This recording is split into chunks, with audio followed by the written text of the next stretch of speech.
Hoy vamos a hablar de gestión responsable del bosque. Bienvenidos a Empresa y Social, el podcast en donde hablamos con empresas que ayudan a personas. Buenos días, buenas tardes, buenas noches, según la hora que nos escuches o el lugar del mundo en que nos escuches. Y muchísimas gracias por estar del otro lado. Hoy vamos a tocar un tema que creo que nos atañe a todos, porque todos somos responsables de nuestro entorno, y da igual el país en el que viva. Seguramente, aunque sea un país con un clima bastante húmedo o subtropical, también tendrá que tener una gestión responsable del bosque. Y para hablar de este tema, hoy hemos invitado a un profesional, él es de origen alemán, pero vive en Cataluña, que lleva muchos años dedicado a este tema y que creo que nos va a dar información muy, pero muy valiosa de cómo se tiene que gestionar un bosque de forma responsable y sostenible. Buenos días, Joaquín. Hola, buenos días. Muchas gracias por tu tiempo, muchas gracias por prestarte a esta entrevista. Y cuéntanos, ¿por qué hay que gestionar de forma responsable un bosque? Sí, antes de contestarte la pregunta, como también has mencionado las personas que escuchan, yo creo que es importante que justamente estas personas que hagan memoria. ¿Cuándo fue la última vez que han visitado un bosque? Y también en su infancia, porque muchas veces tenemos un vínculo emocional con el bosque sin saberlo. Y entonces creo que es importante invitar a la gente, no solo escuchar o después de haber escuchado el podcast, de ir a un bosque más consciente y también de reflexionar sobre nuestra relación directa con el bosque. Y de disfrutar caminando por un bosque, ¿no? Ya Sí, sea disfrutando, un bosque sí, húmedo o un bosque más mediterráneo, pero disfrutar, ir con sí, ganas de disfrutar. correcto. Y apagar el móvil, digamos, no hace falta el móvil en el bosque. Exacto. Vale, entonces, cuéntanos lo que es tu especialidad. ¿Por qué hay que hacer una gestión responsable de los bosques? A ver, mira, los bosques día a día nos dan un servicio y unos beneficios que nos lo dan gratis día por día, y muchas veces no somos conscientes de eso. Primero, claro, son el pulmón del planeta, generan oxígeno, y sin el oxígeno nosotros no podíamos ni hacer todo lo que estamos haciendo. Digamos, la vida no existiría. Y entonces esto ya es un beneficio, es una función muy importante. Luego, aparte de los bosques, una de las funciones importantes que también tienen es toda la regulación climatológica, la regulación del clima, sea regulación de la temperatura, sea también la regulación hídrica, la gestión hídrica, la filtración del agua para que luego el agua vuelva a las cuencas naturales limpias, y luego también el tema de la fijación del CO2. Eso también es un tema muy actual, y luego también tenemos que pensar que es la cuna de la biodiversidad. Digamos que un 80% de la biodiversidad en todo el planeta albergan los bosques, y entonces por esta razón es muy, y luego también sin olvidar el valor social que nos da el bosque, digamos que es fuente de empleo, para mí es fuente de recreo. Y si no lo gestionamos adecuadamente, entonces podemos perder todos estos beneficios que nos dan día por día. Por eso se tiene que apostar por una gestión responsable, como bien lo has dicho, que es una gestión que tiene que tener en cuenta todos estos puntos: tema biodiversidad, tema la fijación del CO2, la gestión hídrica y todo el valor social. Porque lo que ha pasado en las últimas décadas, si miramos aerofotos o imágenes de hace 100 años, vemos que los bosques que conocemos hoy en día, hablando de la península, todas esas extensiones muy grandes, como en Cataluña hay muchas extensiones muy grandes de bosques, no era así, no son bosques vírgenes. Toda Europa nos queda a lo mejor un 4,7% de bosques vírgenes sin tocar por el ser humano. Todos los demás bosques durante siglos se han transformando. Y hace más o menos 120 años también hubo también ya empezó un poco el tema lo que actualmente también estamos viviendo, digamos que el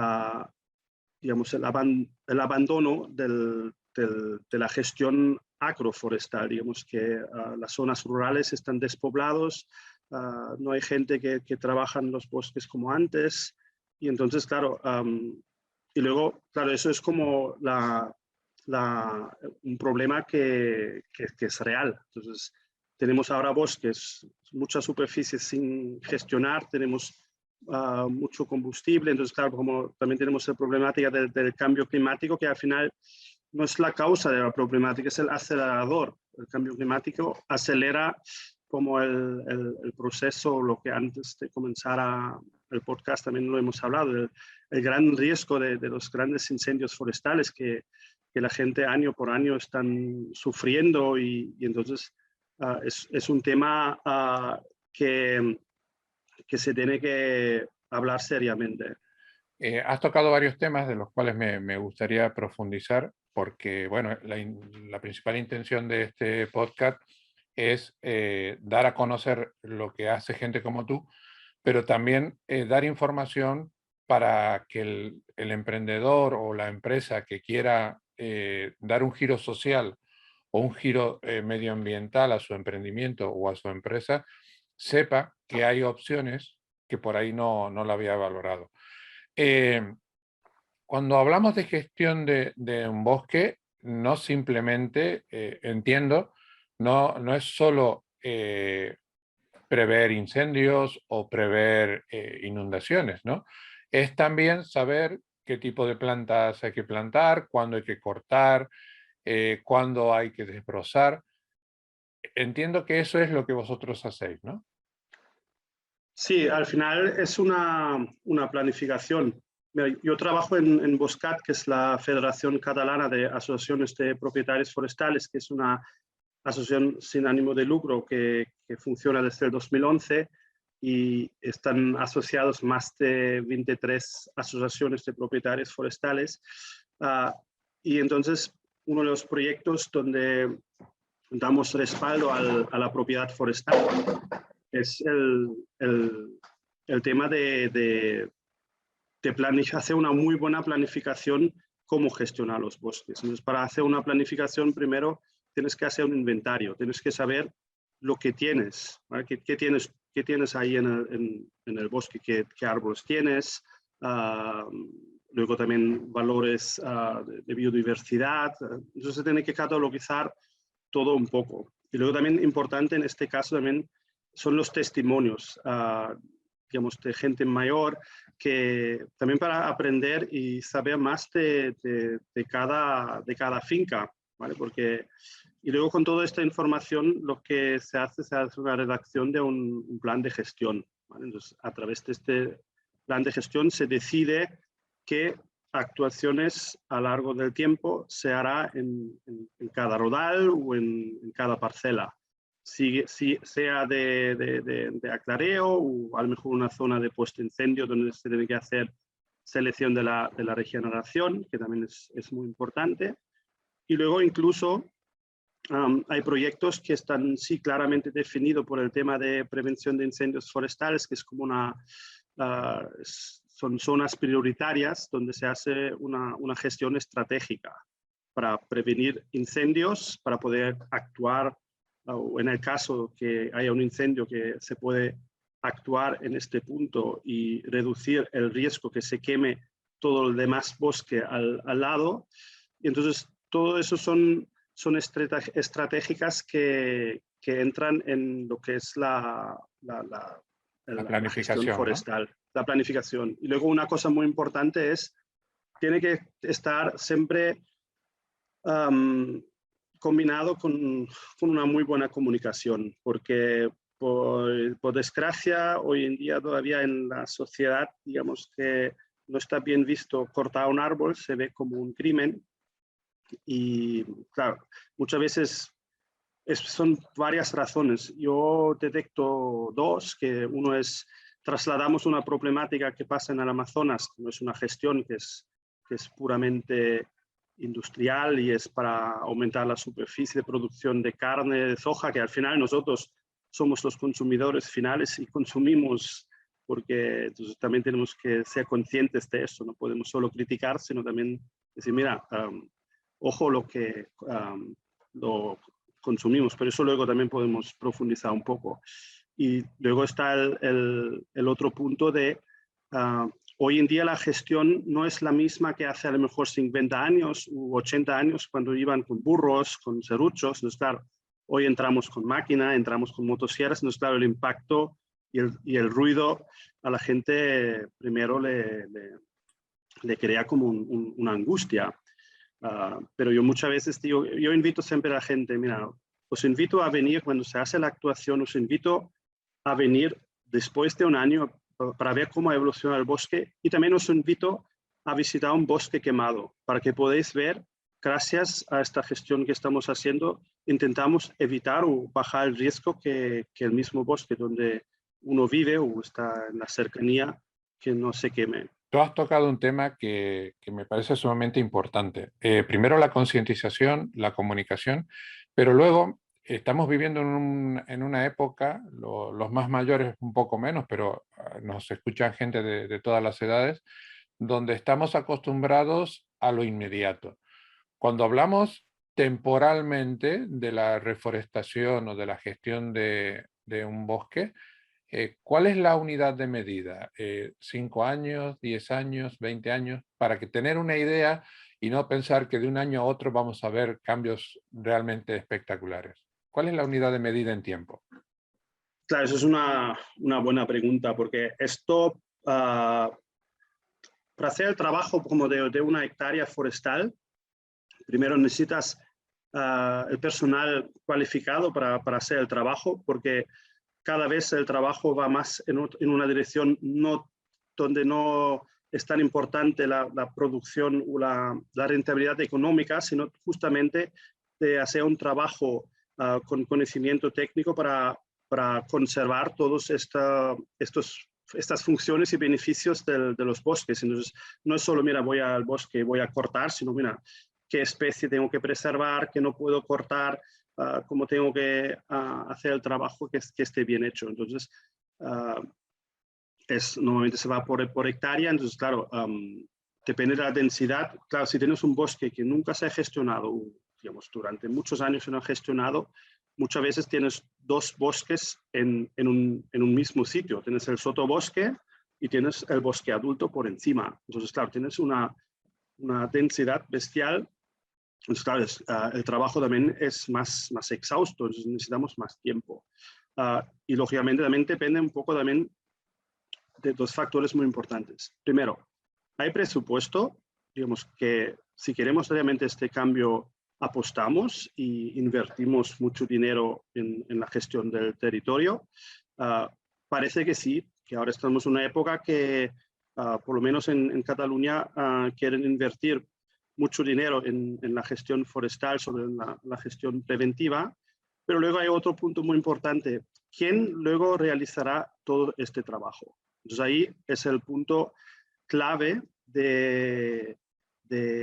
antes has hablado de emprendimiento social o a lo mejor alguien tiene una idea y quiere emprender en este sector. Entonces, falta gente realmente en el bosque para trabajar, porque es un trabajo muy duro.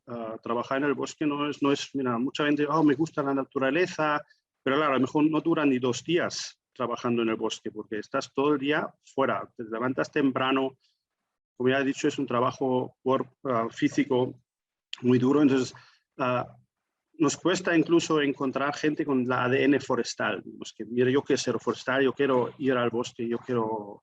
Entonces ahí también es el reto primero de encontrar el personal, luego el otro reto es formar adecuadamente este personal y luego tercero, para pagarles dignamente, ¿vale? Porque por desgracia, muchas veces en proyectos de gestión forestal, si hablamos de concursos o licitaciones a través de ayuntamientos o administraciones públicas, todavía tienen la filosofía, mira, quien nos baja el precio más, le vamos a dar el trabajo. Entonces, claro, hay otros criterios, hay los criterios sociales, tenemos la conciliación de familia, luego otros criterios que podía nombrar. Yo creo que debería ser al revés, un 70% de las propuestas debería ser más los valores sociales y el impacto del territorio que el precio. Evidentemente. Para la gente que nos escucha por fuera de España o incluso fuera de Europa, cuando Joaquín habla de que se va al bosque, hay que tener en cuenta que las distancias en España son relativamente cortas. Es decir, tú puedes ir a trabajar al bosque y vuelves a dormir a tu casa. No es como la que podemos tener en Latinoamérica o en la parte norte de América, donde lo mismo tienes 2 días de ida y 2 días de vuelta. Aquí es un trabajo duro, hay que hablar las cosas como son, pero que un trabajador forestal duerme en su casa y lo mismo come en un restaurante en un pueblo vecino, que las distancias aquí son relativamente cortas y no es un trabajo que te obligue a pasar grandes temporadas fuera de una población, como puede pasar en países muy grandes como son los de América, ¿no? Por eso el que quiera venir a trabajar de fuera aquí creo que tiene opciones laborales. Tú has hablado también de la generación de empleo y de que la administración facilite la contratación de empresas responsables. ¿Cuál es la relación vuestra, en el caso tuyo, sectorizado en Cataluña? No sé si tienes también relación con otras comunidades. ¿Cuál es la relación de la administración cuando vosotros presentáis proyectos de gestión del bosque? ¿Facilitan las cosas? Depende mucho de las personas y eso es la clave. Digamos que al final somos todos personas. Vale, está la administración pública, pero si dentro de un órgano y también dentro del, tanto sea público o privado, al final si queremos cambiar algo es encontrar la persona adecuada que apuesta por este camino. Entonces, en Cataluña hay algunos ejemplos muy buenos de administraciones locales que ya están cambiando esta filosofía de contratación, por ejemplo. Luego, eso es muy innovador, que ahora nosotros también estamos participando en un proyecto de formación dual subvencionado por el Fondo Social Europeo y del Servicio de Ocupación de Cataluña, ligado a un certificado de profesionalidad para un segmento muy específico en este caso trabajamos con jóvenes que a lo mejor también tienen dificultades de encontrar trabajo. Entonces, claro, el concepto de la formación dual es muy interesante porque, claro, durante un año reciben formación, pero ya tienen un contrato y entonces combina la formación con la experiencia laboral, con un sueldo para empezar bastante bueno. Entonces, eso son iniciativas que demuestran también la apuesta por un sector que hace falta modernizar, pero también sobre todo valorar a las personas que trabajan en este sector, en toda la cadena de producción, digamos, del talador que tala árboles, quien luego hace el desembosque, quien luego hace el transporte y luego quien hace la transformación final. Y entonces creo que al final va por personas y creo que hay muy buenas iniciativas a nivel estatal y también fuera lo que me he enterado, se tiene que apostar por esta vía, ¿vale? Y luego, claro, el tema luego antes lo hemos hablado, tenemos que hacerlo sexy, atractivo, que la gente vuelvan a trabajar al campo, al bosque, porque suena muy idílico, pero no es tan idílico. Eso es una realidad. También hay otro tema que me parece que es interesante. Lo hablábamos antes de empezar la entrevista. Yo provengo de una familia de aquí de Granada, donde por motivos económicos, hemos tenido que emigrar primero a Cataluña y después a América. Y la zona de donde son mis padres se ha quedado casi despoblada, ¿no? Pero el despoblamiento también ha generado problemas. La gestión del bosque y el despoblamiento, la mala gestión del bosque y el despoblamiento, ¿van de la mano? Sí, no diría la mala gestión, diría la no gestión, porque la realidad es que, no sé, en las últimas décadas no se ha hecho una gestión. Digamos, es verdad que si al final aquí hay varios factores que creo que juegan un papel muy importante. Claro, si miramos un poco la historia y analizamos un poco por qué la gente durante décadas se han ido de las zonas rurales, ¿vale? Entonces, y luego aterrizan en zonas urbanas donde hay más oferta laboral, pero también tenemos que analizar qué tipo de oferta laboral es esta, porque hay muchos trabajos que el ser humano ha inventado que realmente no, lo siento que lo digo así, pero no son útiles para crear riqueza humana. Y si miramos la poca gente que quedan, que trabajan en el sector forestal o en el sector agrícola, que al final es de donde vinimos y también de donde viene digamos, la alimentación o los productos, como si hablamos de la madera, podemos hablar de madera para construcción, digamos, para hacer energía renovable como la biomasa. Entonces, es muy curioso que también ahí hay como una pérdida de cultura agroforestal, que de repente hemos perdido en tan poco tiempo nuestros raíces de origen. Hemos olvidado de que nuestros abuelos, bisabuelos estaban trabajando el campo. Es verdad que era un trabajo muy duro y a lo mejor pensamos, cuando vemos las fotos o incluso vemos después de un gran incendio, vemos todos los muros secos y vemos todas estas extinciones donde antes había viña, hostia, mira, qué duro tenía que ser esto. Pero hoy en día, claro, también ya la tecnología está facilitando mucho. Pero creo que un punto clave también es aquí crear concienciación en la gran masa de la sociedad, de las personas, de apostar por las zonas rurales, por la gestión de nuestro territorio, que al final es patrimonio natural y es riqueza, también va a través de nuestros hábitos de consumo.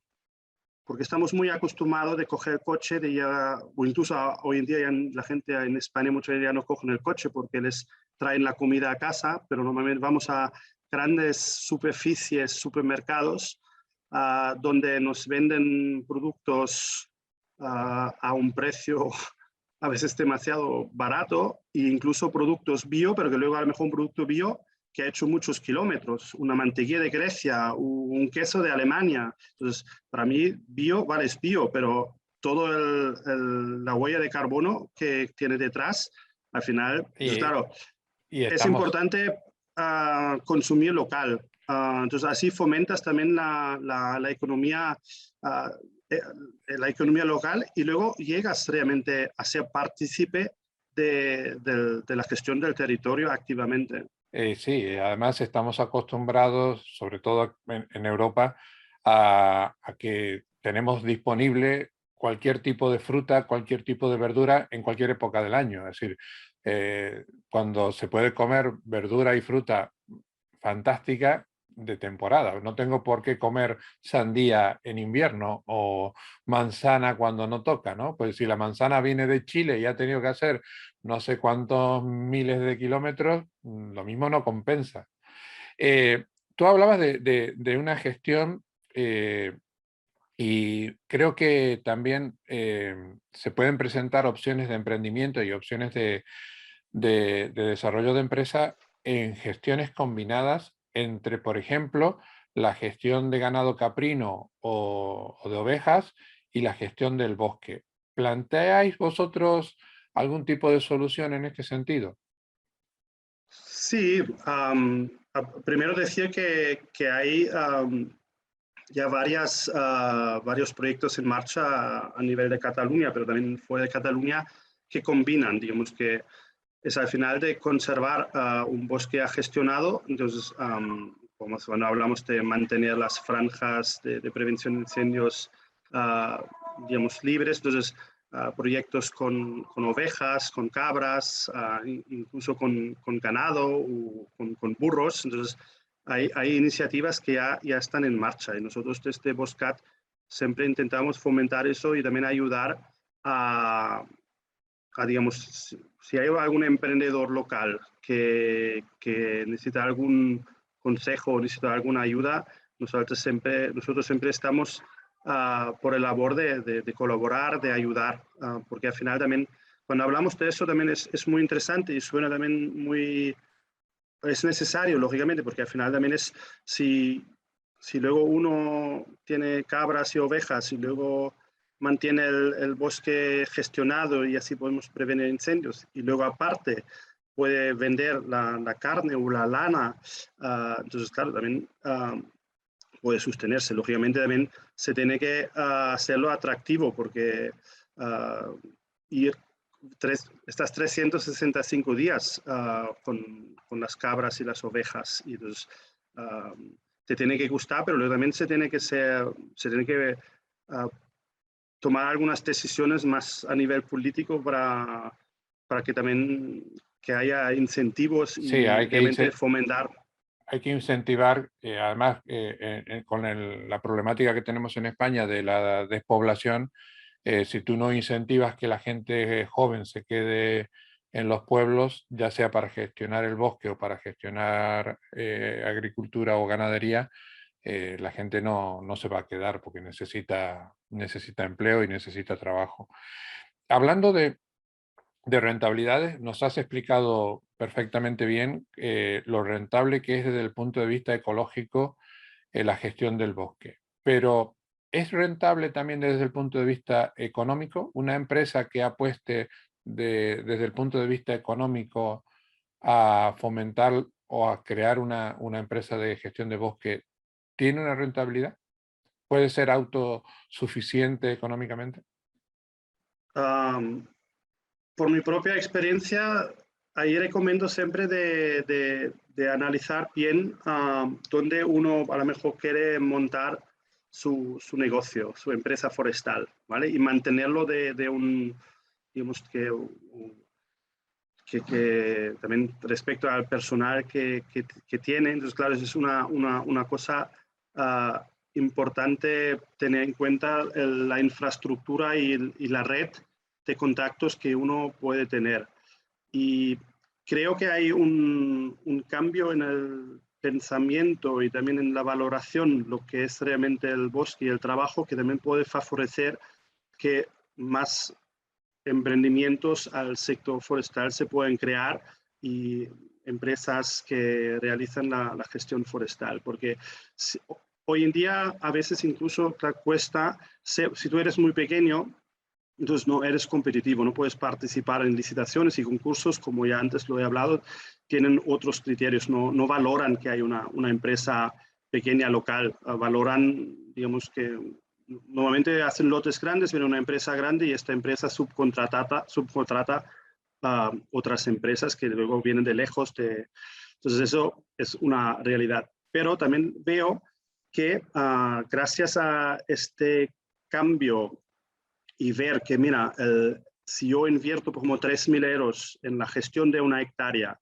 para prevenir incendios, la verdad se tendría que pagar 6.000 euros, ¿vale? Porque por todo el beneficio que luego el bosque nos da, ¿vale? Porque, digamos, fijación del CO2, podemos aumentar la biodiversidad gracias a una conservación activa y luego también todo el tema del retorno del agua azul a las cuencas naturales que ahora mismo por las sequeras o para las sequías también tenemos un grave problema. Y por eso digo que creo que si hay un emprendimiento social que quiere o se imagina de emprender, iniciar un viaje en el sector forestal, creo que siempre está bien, yo creo que puede ser un buen momento, pero siempre pensarlo bien y ver con quién podemos colaborar, ¿vale? Porque al final yo creo que hoy en día no es tan importante que hagamos macroempresas. Yo creo que lo que tenemos que crear son redes de empresas pequeñas que también hacen un trabajo muy importante, un impacto muy importante en la localidad donde sean, y colaborar entre ellos, ¿vale? Sí, Eso también. y no solamente hay que pensar en el tema económico, sino que esa colaboración puede facilitar la formación de tus empleados, conocer nuevas técnicas, un montón de situaciones que, como tú has dicho, si se teje una red lo suficientemente densa, al final puede llegar a funcionar como una gran empresa, pero montada por pequeños emprendimientos. No, y sobre todo tú como empresario pequeño, tú no tienes el tiempo, se te consume el día a día, se te consume de necesito buscar financiación, necesito buscar proyectos, necesito buscar trabajo. Entonces no tienes tiempo para innovar, entonces claro, por eso es importante trabajar en red, porque siempre hay, si lo que yo entiendo como colaboración, al final la colaboración realmente es de personas que comparten las mismas preocupaciones y también la misma filosofía, ¿vale? Entonces también es una cosa de tenemos que dejar el ego al lado y remar juntos, porque si no, no vamos a ningún sitio. Tú has tocado tres temas, de los cuales dos creo que lo vemos de forma, por lo menos creo que se entiende, que es la prevención de incendios e incluso la prevención de inundaciones, que lo hemos vivido donde no se ha cuidado el bosque, incluso en los litorales mediterráneos, donde se ha hecho excesivamente uso de urbanización y sin cuidar el entorno, cuando luego llueve vienen las inundaciones. Pero hay algo que es muy necesario también y no se ve de forma tan clara. ¿Qué tiene que ver el cuidado del bosque con el CO2? ¿Qué tiene que ver? Mira, es muy fácil, o digamos, relativamente fácil. En el proceso de la fotosíntesis, el árbol llega a absorber CO2 de la atmósfera y lo transforma en carbono, ¿vale? Si tú tienes 1 kilo de madera, la mitad es carbono, ¿vale? Si lo analizamos. Y entonces el bosque en sí, sin pensar en el ser humano, es un círculo cerrado, digamos, que libera y fija CO2. Digamos, un árbol fija CO2 y luego se muere y poco a poco se libera, pero luego el árbol muere, donde ha muerto crecen otra vez árboles jóvenes y empieza el ciclo natural. Entonces, claro, los bosques existentes son grandes sumidores de CO2 fijado durante muchos años, cientos de años. Entonces, si nosotros, y luego también hay bosques que no están gestionados, entonces el problema, ya tenemos diferentes problemas. Primero, un estancamiento, digamos que hay como el bosque por falta de lluvia y también por la competencia que tienen entre ellos, entonces los bosques no fijan tanto CO2 como podían si estuviera gestionado el bosque. ¿Vale? Lógicamente, un bosque maduro también fija CO2, tiene la tasa más baja, sigue fijando, pero es un patrimonio muy importante que se tiene que proteger. Y luego hay otros bosques muy jóvenes que tienen una gran capacidad de crecimiento y de posibilidad de fijación de CO2. Entonces, gracias a la gestión forestal, muy enfocado en este tema, podemos abrir espacio. Los árboles que quedan tienen más nutrientes, más agua a su disposición y más espacio, lo que he dicho. Entonces crecen más rápido o crecen en volumen de madera y entonces fijan otra vez más CO2. Lógicamente, cuando tenemos que hablar el balance, cuando hacemos una actuación, entra un poco en la negatividad, pero luego el bosque vuelve a crecer. Y también es importante qué hacemos con el producto, qué hacemos con la madera. Claro, si la madera va a construcción, casas, muebles, entonces ya el CO2 se queda fijado durante más tiempo. Si luego lo usamos para tema energético, entonces claro, también viene del bosque, por eso se llama energía renovable, porque claro, al final yo quito, pero luego vuelve a crecer. Entonces, y luego cuando lo uso en tema de calderas, es como una quema controlada, digamos, que si hay un incendio, se liberan miles y millones de toneladas de CO2 se ha fijado y afecta mucho más, más cosas. Entonces, eso era un poco el tema. Y eso es muy interesante porque hay varios proyectos a nivel estatal. En Cataluña hay uno que se llama Life Climark, que está haciendo créditos climáticos para que empresas privadas puedan invertir en la gestión forestal como herramienta de compensación. Decir importante en este punto también, porque claro, luego vendrá la discusión, pero eso es greenwashing, estas empresas lo hacen para su imagen.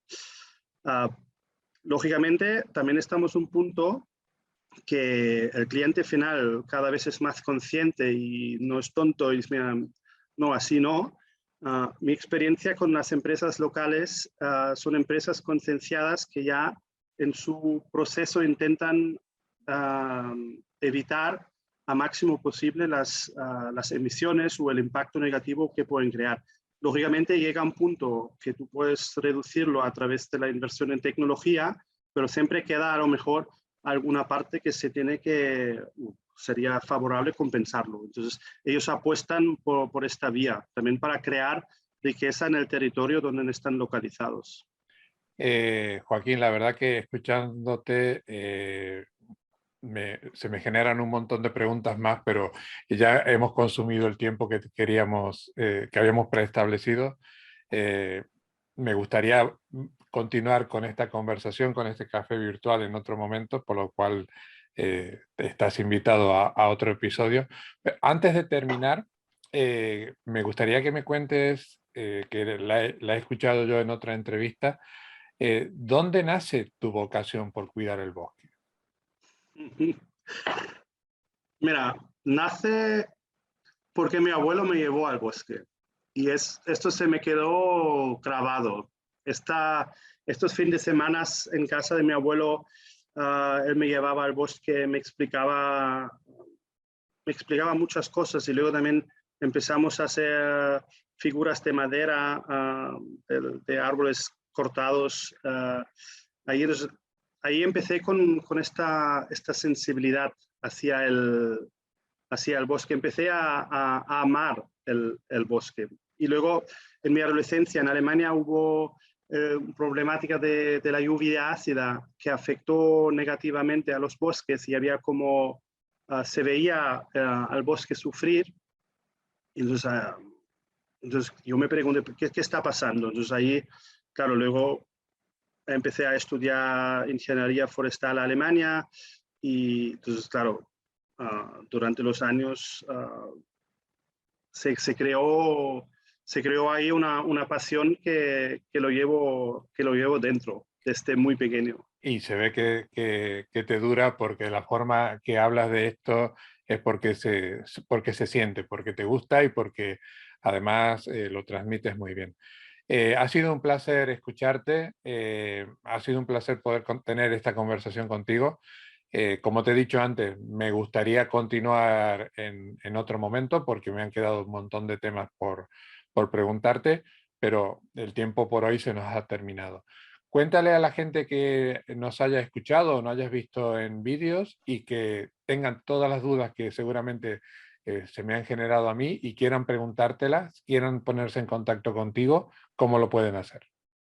Mira, pueden hacerlo, si pueden entrar en LinkedIn, tengo ahí el perfil de Joachim Englert, es bastante fácil y ahí lo pondré en las notas del programa. sí lo puedes poner ahí, entonces ahí están los datos de contacto, ahí también puedes encontrar más información sobre lo que hacemos en Boscat. José, yo también tengo que decirte que estoy muy agradecido de haberme dado esta oportunidad y porque creo que es importante que tenemos que hablar de los bosques, tenemos que hablar de la importancia de la gestión y tenemos que quitar este miedo de la gente de cortar un árbol es malo. No, por y eso invito, realmente, si estáis por Cataluña, me podéis contactar. Yo he encantado de pasear con vosotros en el bosque, enseñaros un bosque no gestionado, un bosque gestionado y aclarar todas las dudas, porque al final es importante, lo que más enriquece es la conservación y la comunicación.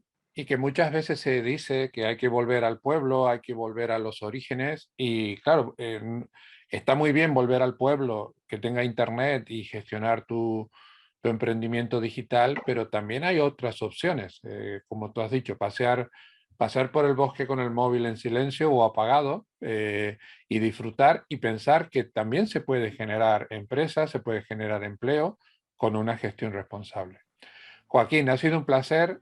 Te invito a un próximo café virtual Encantado. cuando tú puedas y creo que la gente que nos escucha lo va a agradecer. Muchísimas gracias por tu tiempo. Muchas gracias a ti. Espero que los contenidos de este episodio hayan sido de tu interés. Te damos las gracias por habernos escuchado. Te invitamos a que lo compartas en tus redes sociales y que nos des la máxima valoración en la plataforma de podcasting que nos hayas escuchado. Te esperamos en el próximo episodio de En Empresa y Social y también te animamos a que nos digas qué tipo de empresa te gustaría conocer o qué tipo de temática te gustaría que tratemos en este podcast. Hasta el próximo episodio.